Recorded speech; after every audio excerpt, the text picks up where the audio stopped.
पंचनामा आपण जाहीर केलाय तेव्हा आम्ही जे त्यात बघितलं सगळे राज्य सरकारचे कामं दाखवलेत, महापालिकेच्या नांदेडचा विकास म्हणजे केवळ नांदेड नगरपालिका पुरती नाही आहे. नांदेडचा समग्र विकास करायचा असेल, सर्वांगीण विकास करायचा असेल तर लोकल बॉडी, राज्य सरकार, केंद्र सरकार आणि बऱ्याचशा नागरी सुविधा सुद्धा निर्माण करण्याकरता केंद्र आणि राज्य सरकार सुद्धा पैसा त्याच्यामध्ये येतो ना. हा काय फक्त महापालिकेचा पैसा नाहीये. Government of Maharashtra, government of India या सगळ्यांच्या मदतीनेच नांदेड शहर झाले आतापर्यंत. त्यामुळे नांदेडच्या त्या विकासाची होत्या. पण शहराचा विकास करताना लोकांना मुख्य रस्त्याची, ट्रॅफिकची समस्या आहे, पार्किंगची समस्या आहे, त्याच्यामध्ये केवळ एकेका ओळीचा उल्लेख. मग अजून काय केलं पाहिजे? ट्रॅफिक आहे म्हणजे आहे, करायचं आपल्याला. ज्यावेळेस विकास होतो त्यावेळेस ट्रॅफिक वाढते, त्याच्यामध्ये एम्प्लॉयमेंट निर्माण होते, गाड्या वाढतात, टू व्हीलर्स वाढतात. त्याच्यामुळे ट्रॅफिक पहिल्यापेक्षा यासाठी वाढले की गुंतवणूक आली, मॉल्स आले, दुकानं वाढली, इमारती वाढल्या, त्याच्यामुळे गाड्या वाहनं अधिक वाढली, त्यामुळे ट्रॅफिक वाढली. सर, आपण इंदोर पॅटर्नची गोष्ट केली. इंदोरचे महापौर आज आले नाही. इंदोरमध्ये काही घटना घडली, काही लोक त्याच्यामध्ये दूषित पाण्यामुळे काही प्रॉब्लेम झाल्यामुळे ते आले नाहीये, याची माहिती आहे. त्यामुळे ते येणार होते, पण त्यांना घेऊ केव्हा ते या 10 दिवसामध्ये जमले, त्यांना बोलून घेऊ. नांदेड शहरामध्ये सीसीटीव्हीचा गेल्या अनेक वर्षाचा प्रश्न आहे आणि त्याच्यामुळे गुन्हेगारीवर सुद्धा नियंत्रण येऊ शकतं. हा सीसीटीव्ही नांदेडमध्ये मीच सुरुवातीला नांदेडमध्ये काही प्रमाणामध्ये आणले, ते कार्यरत होते. मधल्या काळामध्ये बाकीचे क्षेत्र राहून गेलेलं आहे, पैशाची कमी पडली म्हणून ते राहून गेलेलं आहे. आम्ही त्याला प्राधान्य देऊ. नांदेड शहराची सुरक्षेकरता ज्या ज्या गोष्टीची आवश्यकता आहे, पोलीस बंदोबस्त अधिक वाढवायचा असेल, एन्फोर्समेंट अधिक करायचं असेल, सीसीटीव्ही लावायचे असतील ज्या ज्या ठिकाणी, ते आम्ही पूर्ण करू. तो आमचा त्यातला एक फोकसचा मुद्दा आहे. साहेब, उमेदवारी 70 जणांनी उमेदवारी अर्ज दाखल केलेला आहे, पण बरेचसे निष्ठावंतांनी जे आहे ते आपलं नाराजी बोलून दाखवली. काही नाहीये त्याच्यामुळे आमची यादी तुम्ही जर बारकाईने अभ्यास केलाच नाही, तुम्ही अडचण तीच आहे. तर अभ्यास करा.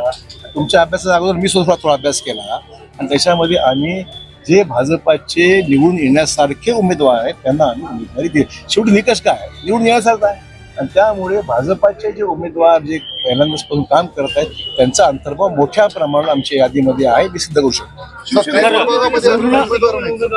कोणालाही पैसे मागितलेले नाहीत, कोणाकडून पैसे. माझं अशोक चव्हाणांची कारकीर्द गेल्या 50 वर्षाची आहे. सर, पूर्ण प्रभागामध्ये उमेदवार देता आले नाही. ज्या ठिकाणी आमचे उमेदवार निवडून याची शक्यता दिली नाही आम्ही. फॅक्ट आहे ना. ज्या ठिकाणी आम्हाला वाटते की आमचे उमेदवार येणार नाही त्या ठिकाणी उमेदवार दिलं नाही. कधी गोष्ट आहे. शिवसेनेसोबत कसं आम्ही सांगितलं ना, आम्ही 8 ते 10 जागा त्यांना देऊ केल्या होत्या. त्यांची जागा 25-30 जागा शक्यच होत्या. आम्ही त्या 25-30 जागा दिल्या असत्या.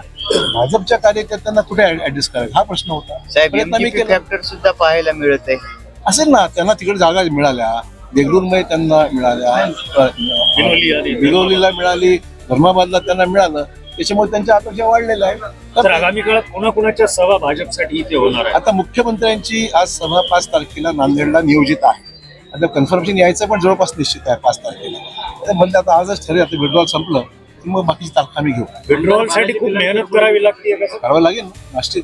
काही तिथे आमचे सहकारी आहेत, त्यांना विनंती करणार, समजून सांगणार हा प्रयत्न तर आपण भाषणात उल्लेख केलात की मला फक्त 81 तिकीट द्यायची होती, मी 500 दिली असते पण जागा तेवढ्या होत्या. या लोकांची मोठ कशी बांधणार आहात जे आता पक्षाने तिकीट त्यांना देऊ शकले नाही? असं हे प्रत्येक निवडणुकीला काही ना काही प्रमाणात होत असतं प्रत्येक पक्षात.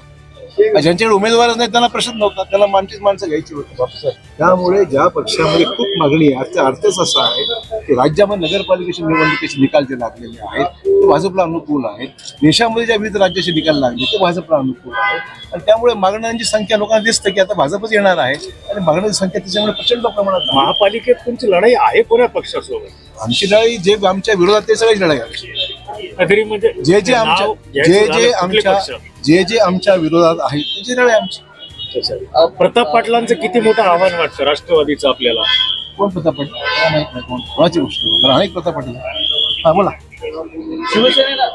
शिवसेनेचे आमदार बालाजी कल्याणकर यांनी सांगितलं की महापौर हा शिवसेनेचाच राहील आणि तिसरी युती ही भाजप. काय म्हणायचं त्यांना म्हणू द्या.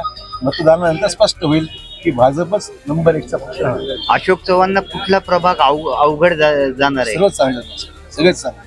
कुठलंच अवघड वाटत नाही. नांदेड शहर मी गेल्या 40 वर्षात मी सांभाळलेलं आहे. कुठेतरी गुडविल आहे ना मला.